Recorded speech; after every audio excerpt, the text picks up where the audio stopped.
세상이 좀 이상해지는 것 같아요. 북극에 빙하가 녹아내리더니 기온이 자꾸 올라갑니다.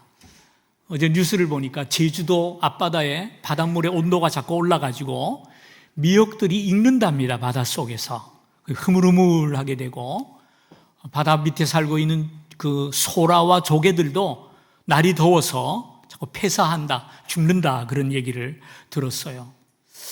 이제 곧 추석인데, 어릴 때 제 생각에 추석하면은 긴팔옷을 입었어요. 추워서. 그리고 아침에는 점퍼를 걸쳐야 살아갈 수 있었는데, 추석 맞습니까? 얼마나 더운지 여름하고 똑같은 것 같아요. 빙하가 녹아내리고 홍수와 태풍과 토네이도가 점점 더 기승을 부려서 이 역사에 없던 열대야가 지금 우리나라도 가장 오래 지속되고 있는 것 여러분 잘 아실 것입니다. 세상이 점점 미쳐가는 것 같아요. 근데 세상만 그런 게 아니라 사람 사는 세상도 점점 이상해져요. 뉴스를 보면 그저 죽였다는 이야기, 죽었다는 이야기, 자살했다는 이야기가 늘 도배를 하고요. 갈등과 대립이 끝을 모르고 이어집니다. 여당과 여당이 대립하고 또 진보와 보수가 대립을 하고 서로 담을 쌓고 비난하고 다투고 싸우는 것이 오늘 우리가 사는 세상이에요. 아무리 봐도 이 세상이 점점 더 황폐해져 가고 악해져 가지 않나 생각이 드는데요. 세상이 왜 이렇게 된다고 생각하세요? 왜 세상에 담이 존재하고 서로 갈등하고 견제하는 것일까요? 성경을 보면 태초에 하나님이 세상을 만드셨을 때 세상은 그렇지 않았답니다. 하나님이 만드신 세상은 조화로웠고 아름다운 세계였어요. 하나님 계획대로 말씀으로 세상을 창조하셨을 때 그 모습이 너무나 아름다워서 하나님께서도 보시기에 심히 좋았더라라고 하나님이 탄성을 벌이지 않습니까? 그게 우리가 살고 있는 세상이었단 말이에요. 근데 그런 세상이 오늘날 왜 이렇게 됐죠? 하나님의 계획 안에서 하나님의 섭리를 따라 창조가 되고 그 뜻 안에서 통일되고 조화롭던 그런 아름다운 세상이 왜 이처럼 범죄가 가득하고 엉망진창이 되어가고 있냔 말이죠. 그것은 인간의 범죄 때문입니다. 죄가 세상에 들어오고 인간이 범죄하게 될 때 이 세상의 조화와 아름다움이 깨어졌어요. 죄로 말미암아 우리 인생들은 생명의 근원이신 하나님으로부터 점점 멀어지게 되었고요. 아담과 하와는 서로를 책망하면서 서로에게 책임을 전가하면서 비난하고 다투면서 부부임에도 불구하고 담벼락을 쌓기 시작했다라는 말입니다. 사람만이 아니라 땅도 저주를 받았다고 성경은 말씀을 하죠. 그래서 가시와 엉겅퀴를 내면서 우리 사람들을 괴롭히기 시작합니다. 결국 사람들은 생명의 근원이신 하나님과 단절되었고 사람과 사람 사이에도 담벼락이 생겨났고요. 조화로웠던 세상은 그 조화를 깨뜨리고 온갖 천재지변을 일으키는 그런 세상이 되고 말았다라는 말이죠. 이것이 지금 우리가 살아가고 있는 세상의 현실입니다. 이런 세상을 어찌하면 새롭게 만들 수가 있을까요? 한번 생각해 보십시다. 여러분이 정성껏 바닷가에서 모래를 모아가지고 모래성을 쌓았어요. 예쁘게 쌓고 야 잘됐다 하고 바라보고 있는데 젊은 아이들이 그냥 뛰어다니다가 그걸 밟아버리고 지나가서 와르르 무너졌어요. 기분이 어떨까요? 참 잘했다 그럴까요? 짜증나죠, 그죠? 야, 내가 어떻게 만든 건데 이렇게 하냐? 입장을 바꿔놓고 하나님 편에서 한번 생각해 보십시다. 하나님께서 세상을 아름답게 조화롭게 만드시고 참 좋구나라고 바라보고 있는데 그 피조물인 인간이 죄로 말미암아 모든 것을 망가뜨렸을 때 하나님 심정이 어떻겠냔 말이에요. 우리 같으면 밟아버리고 새로 만들든지 집어치우고 집에 갈 텐데 하나님은 그렇게 하지 않으셨어요. 하나님은 사랑의 하나님이신 까닭에 그 망가진 세상과 우리 인생들을 새롭게 고치고 새롭게 회복시키기를 원하셨다라는 말이에요. 하나님이 세상을 새롭게 하시고 회복하기 위해서 선택하신 방법이 있어요. 어떤 사람들을 세우시고 그들을 통해서 세상을 새롭게 만들기를 원하셨어요. 그 어떤 사람들이 누굴까요? 하나님께서 먼저 택한 사람들은 구약의 이스라엘 사람들입니다. 애굽에서 노예 생활하는 이스라엘을 선택하여 불러내시고 홍해 물로 깨끗하게 씻어 거룩하게 하시고 광야의 연단을 통하여 자신의 자녀 하나님의 백성을 만드신 다음에 가나안에 인도하신 이유가 무엇입니까? 그 이유가 그들의 조상 아브라함을 부를 때 하나님의 심정을 우리에게 보여주고 있죠. 12장입니다. 창세기 12장에 보면 내가 너로 큰 민족을 이루고 내게 복을 주어 내 이름을 창대하게 하리니 너는 복의 근원이 될지라 땅의 모든 족속이 너로 말미암아 복을 얻을 것이니라 하신지라. 무슨 말입니까?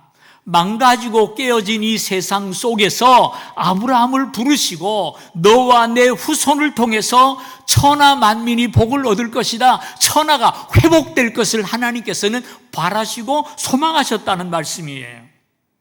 그래요. 하나님은 이스라엘 민족을 통해서 세상을 새롭게 하시고 깨어진 관계를 회복시키기를 원했던 것입니다. 그래서 사람들이 또 세계가 다시 하나님과 하나가 되고 하나님의 계획 속에서 통일되어서 화목하고 행복한 삶을 살아가는 것이 하나님의 기쁨이었고 하나님의 소망이었다라는 말입니다. 자, 그런데 이스라엘이 어떻게 살았죠? 이스라엘 존재 자체가 우리를 사랑하시는 하나님의 사랑이 얼마나 큰 것인지를 우리에게 보여주는 것이었지만 안타깝게도 이스라엘 백성들은 하나님의 뜻을 알지를 못했다라는 말이에요. 이방인과 하나가 되어서 온 세상을 통일하고 조화로운 세상을 만들어야 될 그들이 오히려 이스라엘 사람과 이방인들 사이에 담을 더 높이 쌓기 시작했다는 것이죠. 이스라엘 백성들은 하나님께서 천하 만민 가운데 우리만 선택하셨다고 생각을 했어요. 그래서 스스로를 하나님의 부름받은 선민이라 선민의식이 가득 찼어요. 그러면서 그들을 향한 하나님의 뜻을 알지 못합니다. 그래서 이방인들을 배척하기를 시작합니다. 이방인들을 멸시합니다. 실제로 예수님 당시의 유대인들은요, 이방인들을 얼마나 멸시했으며 얼마나 이방인들과 담을 쌓고 살았는지 몰라요. 자신들을 부르신 하나님의 뜻을 깨닫지 못하고 유대인 랍비들은 이렇게 백성들에게 가르쳤대요. 하나님께서 저 이방인들을 뭐하러 만들으셨을까? 우리만 만들었으면 될 텐데. 그러면서 하는 답이 뭔지 아세요? 이방인들을 만드신 이유는 지옥의 땔감으로 쓰려고 만드셨다. 이렇게 가르쳤다는 거예요. 자신들이 구원해야 할 그 대상을 지옥의 땔감 정도로만 생각한 거예요. 이방인 산모가 아이를 해산하려고 고통하는데 도와주는 사람이 없을 때 어떻게 해야 되느냐? 절대로 도와주면 안 된다 그랬어요. 왜? 그거 도와주면 또 하나의 이방인이 태어나는 거니까 그걸 도와주는 건 죄라는 거예요. 유대인들의 의식이 이만큼 굳어 있었어요. 만일 내 자식이 이방 여자와 결혼한다, 어떻게 했을 것 같아요? 이방 여인과 결혼한다고 집을 나가면 식구들, 친척들을 다 불러 모아가지고 그 자식에 대해서 장례식을 치렀답니다. 왜? 저놈은 죽은 놈이다. 앞으로 상대하지 않는다라는 의미가 거기 담겨 있죠. 이만큼 유대인들은 이방인을 상관하지 않았어요. 예수님 당시 예루살렘 성전만 봐도요, 성전에 지성소가 있고 거기 뜰이 있는데 그 뜰은 제사장의 뜰입니다. 제사장만 거기 들어갈 수 있어요. 그리고 그 제사장의 뜰 밖에 또 하나의 뜰이 크게 있는데 그것은 유대인 남자들만 들어갈 수 있는 지역이에요. 그리고 그 밖에 또 하나의 뜰이 있는데 그 뜰에는 유대인 여자들만 거기 갈 수 있어요. 그럼 이방인은 어디를 가느냐? 이방인 중에도 개종한 사람이 있을 거 아니에요. 그렇다 할지라도 성전에 못 들어갔어요. 여인들의 뜰에서부터 5가든을 내려가서 담벼락에 쳐 있는데 그 담벼락 아래에 또 14계단이 있어요. 그 앞에 뜰이 있는데 거기가 이방인의 뜰입니다. 이방인은 거기까지만 올 수가 있었다라는 사실이죠. 그리고 둘러진 담 1.5m 높이의 담에 경고물이 붙어 있었어요. 누구든지 이방인이 이 담을 넘고 들어오면 죽을 것이다 라고 경고가 붙어 있었더래요. 제가 어릴 때 이렇게 군부대를 지나가다 보면은 접근하면 발포한다 그런 경고판을 많이 봤는데 그게 여기 붙어 있었다는 거예요. 유대인들이 얼마나 잘못된 길로 가고 있었는지 여러분 이해하시겠습니까? 하나님은 이스라엘을 통해서 막힌 담을 허시고 세상을 새롭게 하기를 원하셨지만 유대인들은 담을 더 높이 쌓고 이방인들, 무할례자들 비난하면서 하나님의 마음을 더 아프게 했단 말이죠. 이런 모습을 보신 하나님께서 이스라엘을 버리시고 새로운 사람들을 선택하셨죠. 그 선택받은 사람들이 누굽니까? 저와 여러분들이요. 우리가 모인 교회가 하나님이 선택하신 두 번째 사람들이에요. 첫 번째 하나님의 도구였던 이스라엘이 아브라함을 통해서 세워졌다면 두 번째 하나님의 도구는 예수 그리스도를 통해서 세워지게 된 것입니다. 예수님께서 세상에 왜 오셨습니까?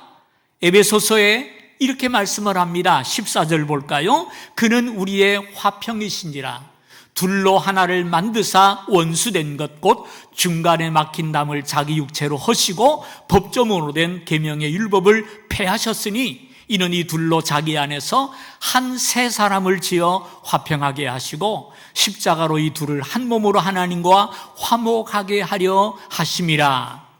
좀 말이 어려워요. 옛날 우리나라 말로 썼기 때문에 어려운데요. 이걸 좀 쉽게 현대인의 성경을 보면 주어도 명확하고 말이 쉬운데 한번 보십시다. 새번역 성경을 보면 그리스도는 우리의 평화이십니다. 그리스도께서는 유대 사람과 이방 사람이 양쪽으로 갈려 있는 것을 하나로 만드신 분이십니다. 그는 유대 사람과 이방 사람 사이에 가르는 담을 자기 몸으로 허무셔서 원수된 것을 없애시고 여러 가지 조문으로 된 계명의 율법을 폐하셨습니다. 그것은 이 둘을 자기 안에서 하나의 새 사람으로 만드셔서 평화를 이루시고 원수된 것을 십자가로 소멸하시고 십자가로 이 둘을 한 몸으로 만드셔서 하나님과 화해시키려는 것입니다. 이렇게 번역을 했어요. 좀 쉽죠, 그죠? 다시 말해서 예수 안에서 이방인과 유대인이 하나가 되었다는 말입니다. 구별이 없어졌다는 것입니다. 담이 없어졌다는 것입니다. 그래서 교회는 전혀 새로운 공동체입니다. 교회 안에는 이방인과 유대인의 담이 없어야 합니다. 먼저 믿은 사람, 나중 믿은 사람의 담이 없어야 합니다. 남자와 여자의 담이 없어야 합니다. 지역의 담이 없어야 합니다. 이것이 교회예요. 그래서 우리가 본문을 통해서 읽어갈 때 주목해야 될 단어가 두 가지가 나오는데요. 전에는 이라는 단어와 이제는 이라는 단어예요. 성경 하나 보겠습니다. 11절을 보게 되면요. 그러므로 생각하라 너희는 그때 육체로는 이방인이요 손으로 육체 행한 할례를 받은 무리라 칭하는 자들, 유대인을 가리키죠. 그들로부터 할례 받지 못한 무리라 칭함을 받은 자들이라. 그때 너희는 그리스도 밖에 있었고 이스라엘 나라 밖의 사람이라 약속의 언약들에 대하여는 외인이요 세상에서 소망이 없고 하나님도 없는 자이더니. 그때가 언제입니까? 에베소 교회 성도들이 주님을 만나기 전, 예수님이 세상에 오시기 전에 에베소 성도들은 누구였느냐? 육체로는 이방인이고 할례받지 못한 자들이요 그리스도 밖에 있었고 이스라엘 나라 밖의 사람이고 언약에 대해서는 외인이요 소망도 없고 하나님도 없이 살았다는 거예요. 이 에베소 교회 성도들의 모습이고 오늘 우리들의 모습이었다라는 말이죠. 자, 그런데 그 다음 13절을 보면은요, 이제는 하고 시작합니다. 전에 멀리 있던 너희가 그리스도 예수 안에서 예수의 피로 가까워졌느니라. 유대인과 이방인이 가까워졌다는 것입니다. 담이 헐어졌다는 거예요. 그러므로 19절입니다. 이제부터 너희는 외인도 아니요 나그네도 아니요 오직 성도들과 동일한 시민이요 하나님의 권속이라 라고 말씀을 하세요. 예수로 말미암아 멀리 있던 우리가 하나님의 품에 안기게 되었고, 이제는 외인도 아니고 나그네도 아니고 성도들과 동일한 시민이요 하나님의 권속이라 라고 말씀을 하고 계시는 거예요. 여러분, 우리는 하나님의 가족입니다. 그래서 오늘 본문을 보면 우리 성도가 누구인지, 성도들이 모인 교회가 어떤 곳인지를 아주 구체적으로 잘 설명하는데요, 세 가지로 나누어서 말씀을 드리렵니다. 첫째로, 교회는 하나님의 가족이라고 말씀을 합니다. 그러므로 이제부터 너희는 외인도 아니요 나그네도 아니요 오직 성도들과 동일한 시민이요 하나님의 권속이라 그랬죠. 이 권속이라는 말은 패밀리, 가족을 얘기합니다. 가족이 뭐죠? 한 부모님 밑에서 태어나서 함께 피를 나누고 함께 자라난 형제를 말을 합니다. 그게 가족이죠. 근데 바울은 지금 뭐라고 말을 합니까? 우리가 그와 같다는 것입니다. 한 분 하나님 아버지 밑에 예수 그리스도의 피를 나누어 받아서 거듭나 새롭게 태어난 하나님의 가족이 되었다라는 말입니다. 이 사실을 기억하시기를 바랍니다. 우리는 하나님의 가족이에요. 한 가족이에요. 세상의 모든 단체는요, 공통분모가 있잖아요. 동양끼리 모이면 동창이고요. 돈 때문에 모이면 개가 되고요. 모든 모임에는 공통분모가 있는데 교회는 그게 없어요. 남자, 여자, 잘 사는 사람, 못 사는 사람, 나이 많은 젊은 사람 다 함께 모여 예배를 드립니다. 단 하나의 공통분모가 있죠. 뭡니까? 예수 그리스도의 피로 구속받아나는 것 아니겠습니까? 그리스도로 말미암아 우리는 한 가족이 되었어요. 그래서 교회 안에는 절대로 차별이 없어야 합니다. 젊고 늙고 남자고 여자고 진보고 보수고 이거 따지면 안 돼요. 경상도냐 전라 이거 따지면 안 돼요. 아무나 와도 좋소. 이게 교회예요. 이런 모습이 우리 한국 사회 초대 기독교회요, 참 잘 그대로 나타났었어요. 기독교가 우리나라 들어올 때 우리나라는 신분의 계급의 차이가 참 컸어요. 양반이 있고 상놈이 있고 천민이 있었잖아요. 종로 어느 지역에 교회가 하나 세워졌어요. 양반도 모이고 상놈도 모이는데 그 종로 옆에 도살장이 있어가지고 백정들이 많이 살았답니다. 백정들도 교회를 나왔어요. 그래도 참고 양반들이 예배를 드렸는데 백정하고 같이 앉아 예배를 들으려니까 견딜 수가 없는 거예요. 양반이 체면이 있지 어떻게 백정과 함께 앉아서 밥도 못 먹는데 예배를 드리겠느냐. 목사님을 찾아갔대요. 어떻게 하면 좋습니까? 아무리 그리스도의 사랑도 좋지만 우리가 백정하고는 예배를 못 드리겠습니다. 그 당시 사회 분위기가 그래서 욕할 거 하나도 없어요. 우리도 그 시대 태어났으면 그랬을 거예요. 근데 목사님이 뭐라 그랬을까요? 아이고 그렇네요. 백정 내보냅시다. 그랬을까요? 아니요. 그리스도 안에서 한 가족입니다. 무슨 말입니까? 그랬더니 양반님들이 화가 나가지고 뛰쳐나가 버렸어요. 그래서 교회가 둘로 쪼개져 버렸네요. 신분의 차이를 극복하지 못하고 양반들이 나가서 교회를 따로 세워버렸어요. 그래서 교회 나눠졌어요. 그런데 여러분, 그렇게 시간이 지나다 보니까 그 백정들이 모이는 교회가 잘 안 돼요. 다들 가난하고 어렵잖아요. 그리고 자꾸 이제 다툼이 나고 그렇게 어려운데 그만 불이 나가지고 혼란교회가 타버렸네요. 가난한 사람들이 교회를 다시 만들 수 있는 여력이 전혀 없는 거예요. 모두 망연자실해서 앉아있을 그때 말입니다. 놀라운 소식이 와요. 양반교회에서 연락이 왔어요. 우리가 나가서 생각해 보니까 우리가 잘못했습니다. 그러니까 우리가 이번 기회에 다시 합칩시다. 그래서 양반과 백정이 다시 함께 모여서 교회를 다시 세우기 시작했어요. 그 교회가 무슨 교회인지 아세요? 종로 3가에 있는 승동교회가 그 교회입니다. 그런 역사를 가지고 있어요.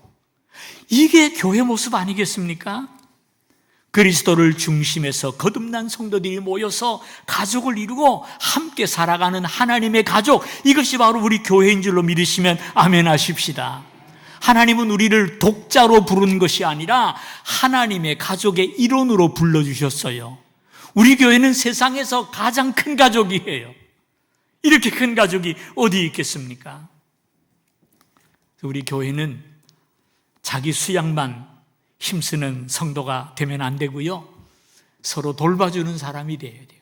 먼저 믿었습니까? 나중 믿은 사람을 돌봐줘야 되고, 젊으셨습니까? 그러면 형님 같은 분들, 부모님 같은 분들 존경할 줄을 알아야 되고요, 또 어른들은 그 젊은 분들을 사랑으로 돌봐주고 이끌어줄 책임이 있는 거예요. 그래서 우리는 한 가족입니다. 나이 많은 분은 형님이고 나이 많은 여자분은 누님이고요, 다 동생이고 그래요. 여사라고 한편 인사를 합시다. 몰라 뵀습니다. 우리 가족이네요 하고. 왜 안 해요? 우리 가족이라니까요. 예? 교회는 얼마나 잘 사느냐 못 사느냐, 얼마나 배웠냐 못 뺐느냐, 중요한 게 아닙니다. 그리스도 안에서 한 가족임을 믿으시면 아멘 하십시다.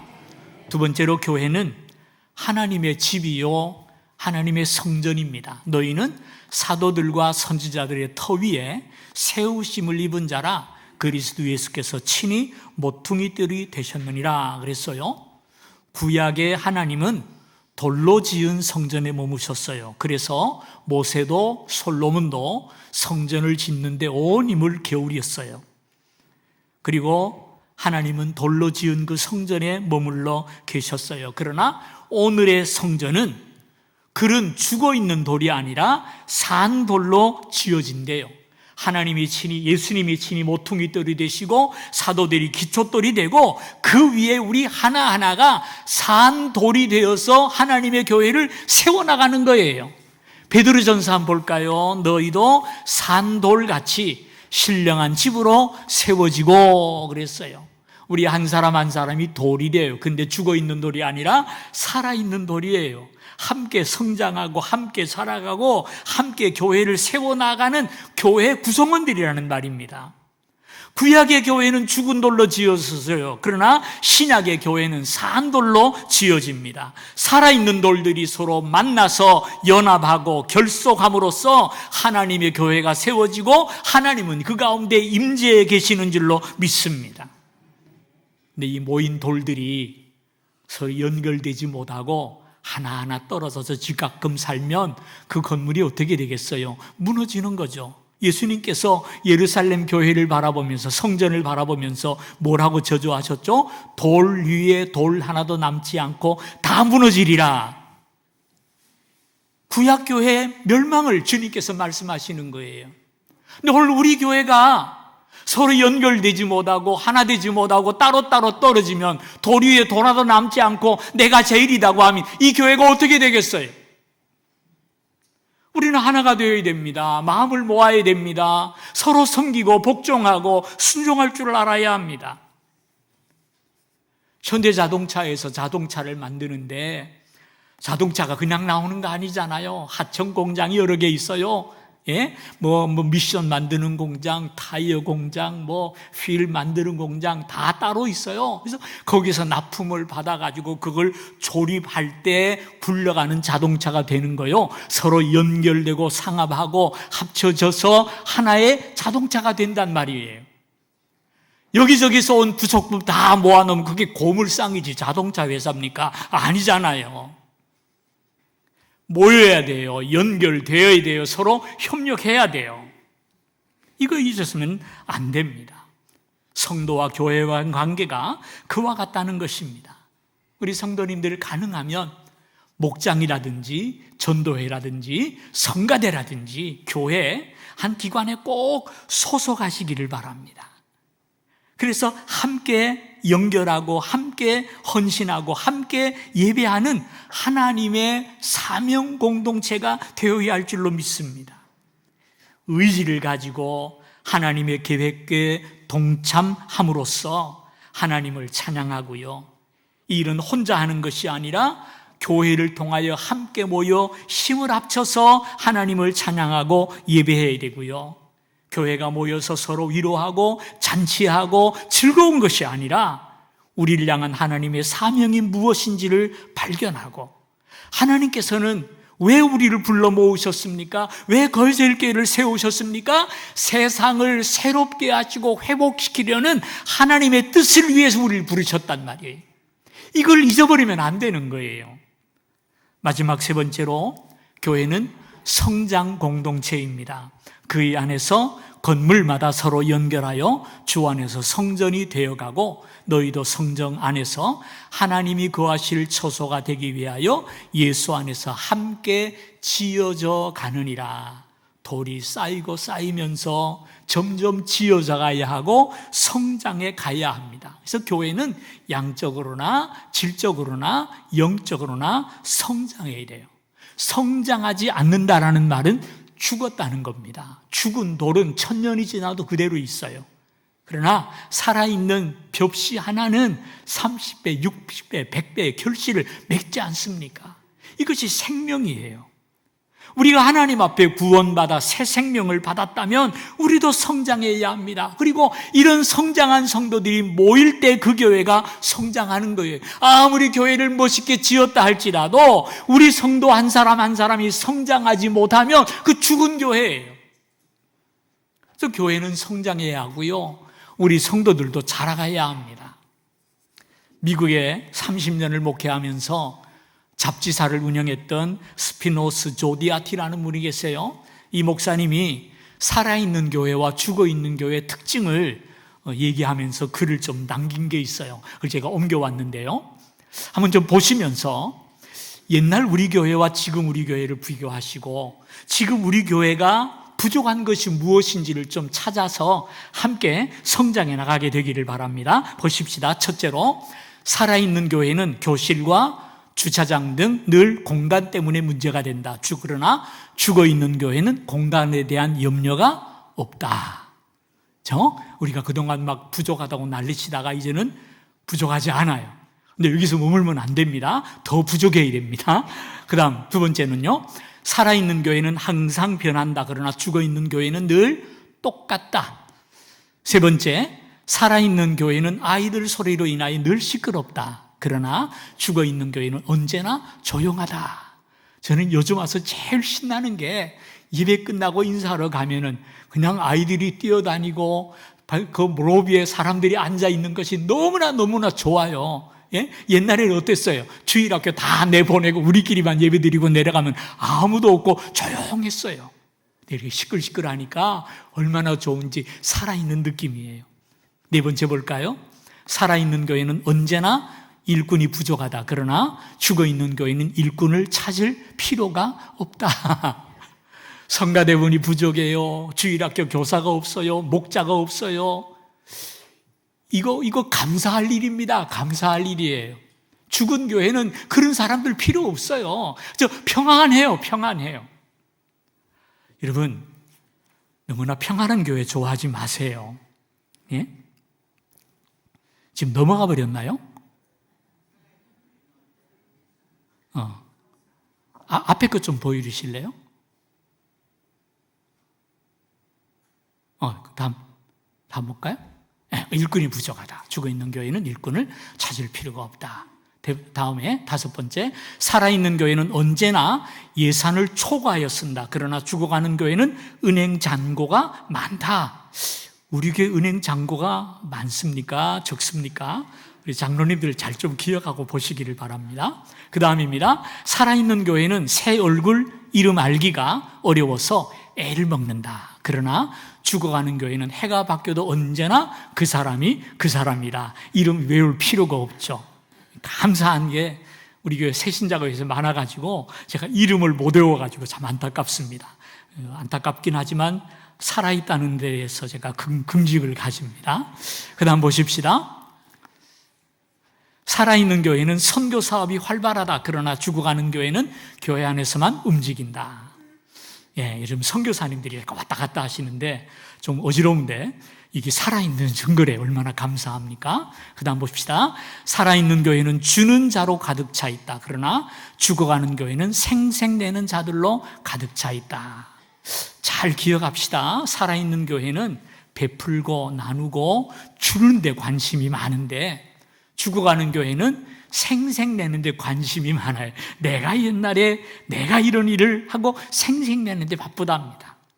그 다음에 살아있는 교회는 믿음 위에 운행되지만, 그러나 죽어가는 교회는 인간적인 판단으로 가득 찬다. 뭘 좀 합시다 그러면 한번 해봅시다, 믿음으로 그것을 받아들이지 아니하고 주판화를 튕기고 될까 안 될까 자꾸 계산하고 판단하게 된다는 거예요. 이게 죽어가는 교회의 특징입니다. 그 다음입니다. 살아있는 교회는 배우고 봉사하기 위하여 바쁘다. 그러나 죽어가는 교회는 언제나 편안하다. 여러분, 신앙생활이 편안합니까? 좀 힘듭니까? 어떻게 생각하세요? 여러분 지금 신앙생활하는 모습이 편안한다라는 말은 죽어가고 있다는 얘기예요. 예? 배우고 봉사하고 섬기는 일로 바쁘다, 살아있는 증거입니다. 제가 만일 아무개 집사님께 전화를 해서, 집사님, 우리 주일학교 교사가 많이 부족한데 집사님 내년에 중등부 교사로 좀 섬겨주시면 좋겠습니다 라고 전화를 했다고 합시다. 오늘까지 너무나 평안하게 주일날 교회 와서 예배드리고 은혜 받고 깨끗하게 집에 가서 쉬기도 하고 또 놀기도 하고 참 좋았어요. 평안하게 신앙생활했는데 목사님 전화 한 통이 나를 불안케 합니다. 내 마음을 불편하게 합니다. 이거 어떡하나? 예?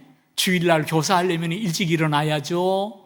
일찍만 일어납니까? 또 애들 또 시달려야죠. 하루 종일 교회 있어야죠. 아이고, 내 평안이 다 깨져요? 그 잘못된 겁니까? 잘된 겁니까? 살아있다는 증거요. 그걸 아셔야 돼요. 그 다음 마지막 봅시다.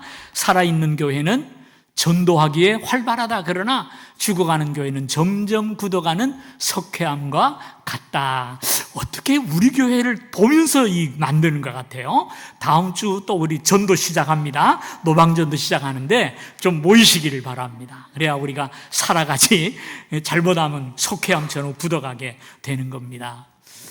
예, 좀 보셨죠? 잘 좀 보시고 우리 교회가 나갈 방향이 어딘지를 한 번 더 생각하는 시간이 되었으면 좋겠습니다. 말씀을 마칩니다. 에베소서 2장 11절 본문의 말씀부터 3장까지는 제가 말씀을 드렸죠. 에베소는 네 부분으로 나눠진다 그랬는데 두 번째 부분에 속한 내용입니다. 이 두 번째 부분의 내용은 교회가 무엇인가, 교회의 사명이 무엇인지를 우리에게 보여주는 말씀이에요. 하나님께서는 당신의 계획과 경륜을 위하여 우리 성도들을 불러주셨고 우리를 모으셔서 교회를 세워주셨어요. 그렇기 때문에 교회는 친목단체가 아닙니다. 모여서 즐겁게 놀고 쉬다가 가는 곳이 아니에요. 교양을 위해서 만들어진 곳이 아닙니다. 교회는 사명을 가진 공동체, 세상을 새롭게 하시고 세상을 회복시키시려는 하나님의 그 큰 뜻과 경륜 앞에 우리 자신을 들여 헌신함으로 말미암아 하나님과 동역자가 되어서 이 일을 완수해 가는 것이 교회요, 우리 성도들의 모습이 되어야 합니다. 사랑하는 성도님들, 오늘까지 신앙생활 어떻게 오셨습니까? 평안하셨습니까? 좀 바빠지기를 축원합니다. 좀 불편해지기를 축원합니다. 그래서 나를 통해서 내가 어디에 있든지 그 지역에서, 그 삶의 자리에서 하나님의 나라와 의를 위해서 하나님의 선하신 일, 세상을 새롭게 하고 아름답게 회복하시는 이 일에 함께 동참하고 하나님의 동력자가 되어서 하나님께 쓰임받는 저와 여러분 되시기를 주님의 이름으로 축원합니다. 하나님 아버지, 고맙습니다. 오늘도 말씀을 통해 우리의 사명을 깨닫게 하시고 우리 교회가 가야 할 방향을 보여주시니 감사를 드립니다. 죽은 교회가 아니라 살아있는 교회가 되기를 원합니다. 하나님 앞에 늘 나아가서 예배할 뿐 아니라 섬김과 또 수고와 증거를 통하여 세상을 새롭게 하시는 하나님의 그 큰 역사에 나도 동참하기를 원하오며 하나님의 경륜 속에서 쓰임받는 종들이 되기를 원하오니 우리를 붙드시고 인도하여 주옵소서. 우리 자신이 먼저 바로 서기를 원합니다. 견고하게 서서 하나님 앞에 쓰임받는 삶을 살아가도록 축복해 주옵소서. 예수님의 이름으로 기도하옵나이다. 아멘.